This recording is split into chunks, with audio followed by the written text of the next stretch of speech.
Good morning India. आज की story है भैंस ने दिए सोने के सिक्के। दोस्तों, कैसे बीमार पड़ी भैंस की एक व्यक्ति ने करी सेवा और भैंस ने कैसे दिए उसे सोने के सिक्के, जान के आप हैरान हो जाएंगे।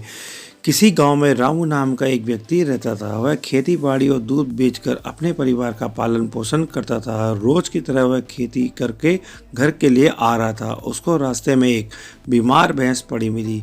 उसने उसके पास जाके गौर से देखा। वह बहुत ही ज्यादा बीमार थी और उसको चोट भी लगी थी। रामू भैंस को किसी तरीके से अपने घर ले आया और घर के किसी कोने में बांध दिया और पशुओं से अलग। तभी रामू की पत्नी गीता बोली, ये क्या ले आया आप बीमार भैंस को? हम पहले से ही बहुत मुश्किलों से अपना घर चला रहे। रामू बोला, कोई बात नहीं, हम दोनों मिलकर इसकी सेवा करेंगे। क्या पता ये ठीक हो जाए और हमको इसकी दुआएं मिलेंगी और यह दूध भी देगी आने वाले समय में।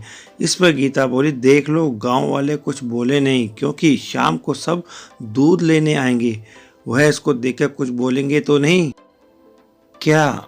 उसी शाम बहुत सारी महिलाएं रोज की तरह दूध लेने आ गईं। तो उन्होंने देखा कि एक कोने पे एक भैंस बंधी है और उसमें से बदबू आ रही है। वह सब रामू को बोली, भैया कहाँ से लेकर आए हो? इस भैंस को इतनी बदबू आ रही है। इस पर रामू बोला, खेती करके लौट रहा था, रास्ते में पड़ी थी। बेचारी बहुत ज़्यादा बीमार है, मुझसे देखा नहीं गया और मैं इसको अपने घर ले आया। फिर वह महिलाएं दूध लेकर वहाँ से अपने अपने घर चली गईं। उसमें से किसी ने अगले दिन गांव के प्रधान को जाकर शिकायत कर दी कि रामू भैया कोई बीमार भैंस लेके आए हैं, उसमें से बहुत ज़्यादा बदबू आ रही है और पूरे गांव में बीमारी फैलने का डर है। अगले दिन प्रधान गांव के लोगों के साथ रामू के घर पहुंचा और बोला, रामू इस भैंस को गांव से बाहर लेके जाओ, नहीं तो तुमसे कोई दूध नहीं लेगा। रामू बोला, ठीक है, छोड़ दूंगा प्रधान जी। प्रधान फिर बोला, 2 दिन में भैंस गांव से बाहर होनी चाहिए। फिर रामू बोला, प्रधान जी आप लोगों को दूध लेना है तो लो या मत लो, मैं इस भैंस को नहीं छोड़ूंगा। फिर प्रधान बोला, अच्छा ठीक है, कल से कोई इससे दूध नहीं लेगा। यह बोलकर प्रधान वहां से चला गया। प्रधान के जाते ही रामू की पत्नी गीता बोली, यह क्या कर दिया आपने? अब बताओ घर कैसे चलेगा? हम लोग खेती और दूध से अपना जीवन जैसे तैसे चला रहे थे, तुमने वो भी बंद करा दिया। रामू बोला, कोई बात नहीं, सब ठीक हो जाएगा। रामू ने अगले दिन से भैंस की सेवा करना शुरू कर दिया। उसके पास जितना पैसा था उसने सब भैंस को ठीक करने में लगा दिया। रामू की सेवा से कुछ दिनों में भैंस ठीक होने लगी और थोड़ा थोड़ा चलने भी लगी। उधर गांव की भैंसों ने दूध देना बंद कर दिया, जिससे गांव वालों का बहुत हालत खराब होने लगी। खेती भी खराब होने लगी। गांव वाले दूसरे गांव वालों से ऊंचे दामों पर राशन सब लेने लगे। इससे गांव वालों के ऊपर बहुत सारा कर्जा हो गया। एक समय के बाद इतना कर्जा हो गया कि पूरा गांव कर्जे में डूब गया और दूसरे गांव वालों ने बोलना शुरू कर दिया, हमारा पैसा दो या हम आपके गांव पे कब्जा करें, तुम्हारा सोना चांदी ले जाएंगे और तुम्हारी बहू बेटियों को भी ले जाएंगे। इस पे गांव का प्रधान दुखी होने लगा कि गांव को कैसे बचाया जाए। उधर रामू की भैंस ठीक होती जा रही थी, लेकिन रामू कर्ज से दबता जा रहा था। एक दिन रामू भैंस को जंगल में घुमाने ले जाता है, जिससे उसका थोड़ा मन लगे, क्योंकि ये जगह बंधे बंधे चिचड़ी हो गई थी। कुछ देर के बाद रामू भैंस को पूर्व दिशा की ओर ले जाता है, लेकिन भैंस उसको पश्चिम दिशा की ओर ले जाती है। रामू बोलता है, इधर क्या है? भैंस सर हिलाकर इशारा करती है। रामू बोलता है, चल तेरी ही मान लेता हूँ। इस बार भैंस रामू को घने जंगलों की तरफ ले जाती है। रामू डरने लगता है। तभी भैंस की एक जगह पे आके रुक जाती है और जमीन पर जोर जोर से पैर मारती है। रामू सोचता है, ये क्या कर रही है? फिर रामू समझ जाता है कुछ खोदने के लिए इशारा कर रही है। रामू एक लकड़ी का बड़ा सा टुकड़ा लेके आता है और जमीन पर खोदना शुरू कर देता है। आधे घंटे के बाद उसको तांबे का एक बर्तन मिलता है।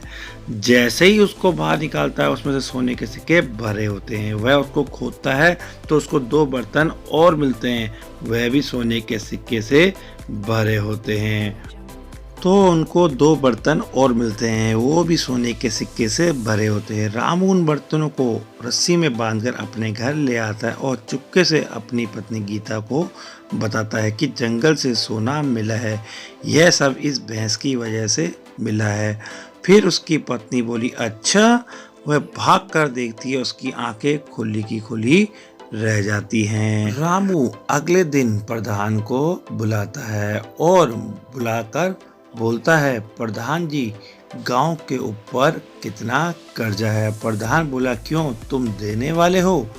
रामू बोला, मैं नहीं दूंगा, मेरी भैंस देगी जिसका तुमने अपमान किया था और हमसे लोगों को दूध लेने से मना कर दिया था। फिर प्रधान बोला, कर्जा कैसे उतरेगा?